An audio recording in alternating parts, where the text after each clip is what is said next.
મિત્રો, વાત મારી છે અને વાત તમારી પર છે. મારી સાથે કેટલીક વખત એવું થાય છે કે મારી કોઈ વાત બીજાને પસંદ ન આવે. એ ચાહે મારી વાત હોય, એ ચાહે મારી વસ્તુ હોય, એ ચાહે મારી રહેણી કહેણી હોય.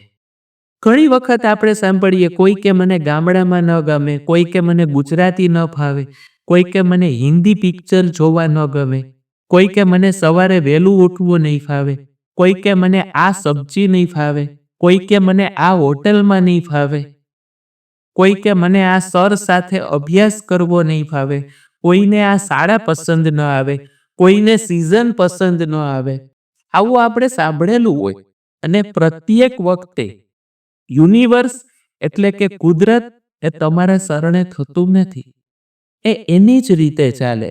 આપણે વરસાદ ન ગમે તો એ બંધ ન કરી દઈએ, આપણે સૂર્ય ન ગમે તો એ ઉગવાનું બંધ ન કરી દઈએ.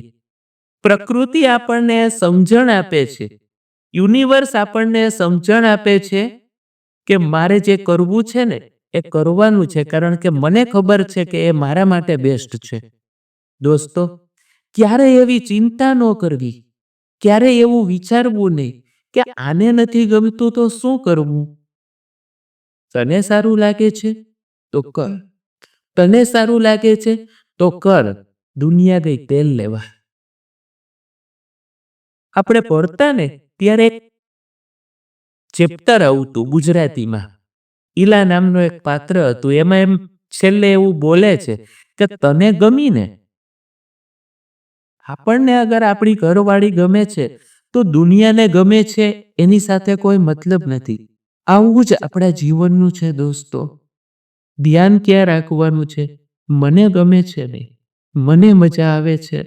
દુનિયાની ચિંતા કરશો ને તો જીવનની મજા ખોઈ બેસશો. શું લાગે છે તમને?